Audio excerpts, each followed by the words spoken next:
Good morning, children. Today we are going to revise the first chapter of history, Historiography, Development in the West. History is very different from science. For science, scientists conduct experiment in the laboratory. They come to a conclusion and formulate laws. But we can't conduct such experiments for history because history is based on events and events can't be studied and analyzed in a laboratory. For historical events, one has to visit the place and do thorough analysis. Let's revise the concept of historiography. In historiography, the word history is an English word and ography is taken from a Greek word graphia, which means field of study. So, historiography is studying and writing critical historical narrative. And a scholar who writes such narrative is known as a historian.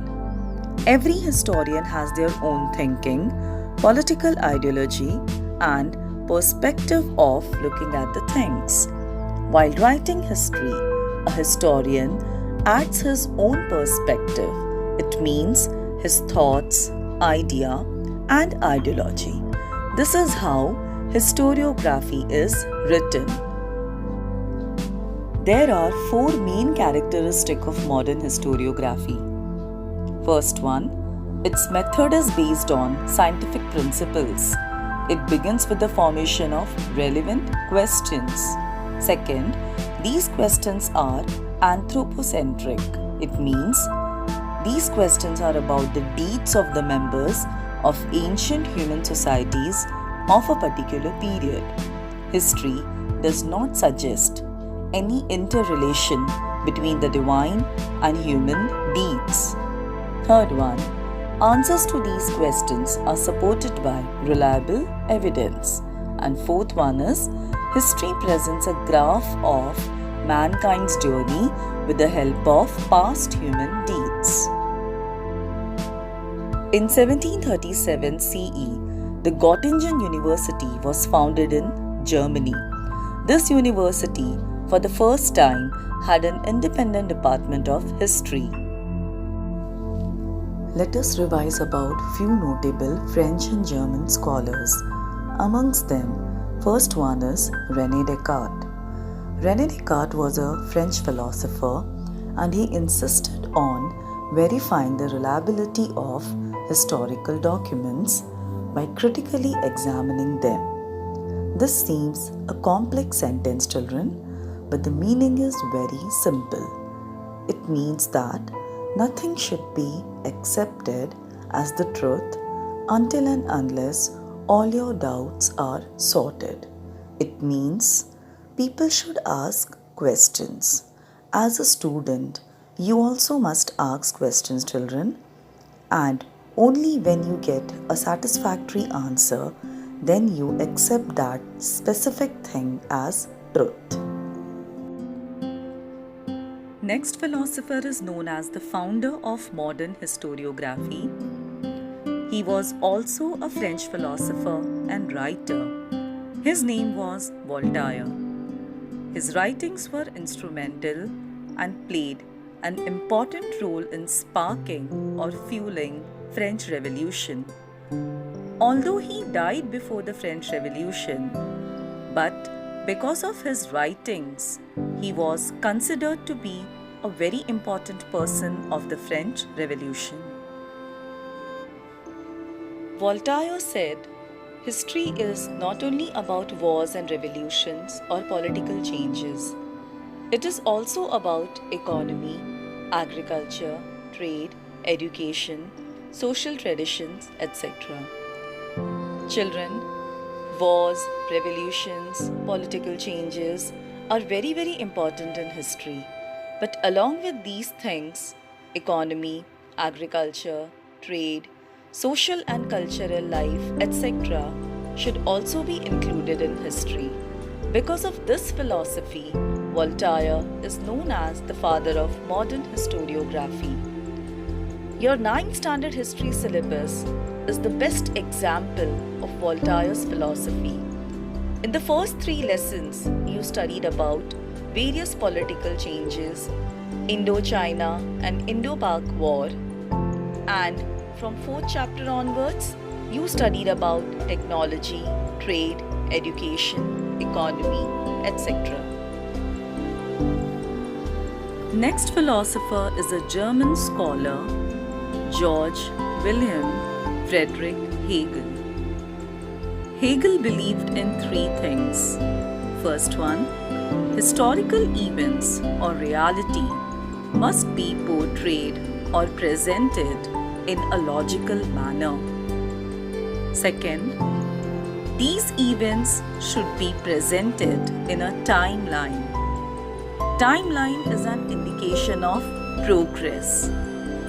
Children, it means it is important to maintain historical events in a proper chronology. The events which had happened earlier should mention first, and which had happened later should mention at the last. Third point, history is bound to change over time as new and new evidences would come forth. Now the question is, children, how history can change with the occurrence of new evidences. Let me give you the example of 1939 Europe. In 1939, the ruler of Germany, which is a European country, was Adolf Hitler, and another country towards the east of Germany, that is Russia, also known as Soviet Union, was ruled by Stalin. Germany had a nationalist government and Russia had a communist government. So people all over the world used to feel that nationalist and communist were each other's enemy, and there was enmity between these 2 countries. But that was not true. In 1939, there was a secret agreement between Germany and Russia. This was a 10-year non-aggression pact which was signed between Germany and Russia. And as per the pact, it was decided that both the countries would not wage war on each other till 10 years. But during Second World War, Adolf Hitler broke the pact and attacked on Russia in 1941. People were not aware about this 10-year non-aggression pact because it was a secret agreement and believed they were each other's enemy. After 1989, 1991, that is at the end of the Cold War, when USSR broke into 15-16 countries, all these documents came into limelight, and when people studied these documents, they came to know about the fact. So this is how history can change with the occurrence of new evidences. Hegel also gave a new concept, the concept of dialectics. Hegel said, every event has got 2 aspects, positive and negative to it, and these 2 aspects are directly opposite to each other. If you want to understand any particular event, you should understand the positive and negative aspects also. He insisted on studying the good, that is positive part, and bad, that is negative part of a particular event. So, analyzing any historical event by analyzing the 2 opposite aspects, good and bad, is known as dialectics. Let us understand this with the help of an example. Let's talk about the year 1947, the year of India's independence. Now, if we analyze this event, what is the positive aspect? The positive aspect is, after a long colonial rule of 200 years, India got independence, and the negative aspect is, on the basis of communal lines, our country was divided. That is what Hegel said. if you need to understand a particular event, you need to understand both the aspect, positive as well as negative. Hegel's speeches, lectures, and articles are published in Encyclopedia of Philosophical Science and Reason in History. Let us study about another philosopher, Leopold I Rank. Rank belonged to Germany and he was from Berlin University. The philosophy of Leopold Rank is similar to the philosophy of René Descartes. Leopold insisted that historical document should be analyzed by proper evidences, exactly what René Descartes said. He also believed that history should not be written on the basis of imagination. He criticized imaginative narration of history. Another very important thing about Leopold I Rank is that this scholar was responsible for starting classroom teaching of history in schools and colleges. Initially, history was only a subject of research or higher studies, but Leopold introduced it as a subject in schools and colleges. So children, those who don't like history, here is the name Leopold Rank. He is responsible for your misery. Our next scholar also belongs to Germany and can be considered as one of the greatest thinker and philosopher of the past few centuries. You will study his name not only in history but also in political science and economics. His name is Karl Marx. Karl Marx was a German philosopher, and today we are going to study about a new theory formulated by him, class struggle, which is also known as class theory or conflict theory. Children, let me explain you about the class theory in short. According to Karl Marx, every individual is a part of the society and have a right to live freely. In Karl Marx class theory, the society was divided into two classes, the haves and the have-nots. You have to remember this. The society was divided into two classes, the haves and the have-nots. The haves were the rich class people. They were the controller of all means of production. It means they were the owners of industries, factories, business, etc. They used to enjoy the luxuries of life. The have-nots, though they were in majority living a miserable life, they were working as laborers and were exploited by the haves. So, Karl Marx insisted the have-nots to rise in protest and overthrow the haves and establish complete equality by taking the means of production in their hands. This philosophy also became the base of communist ideology.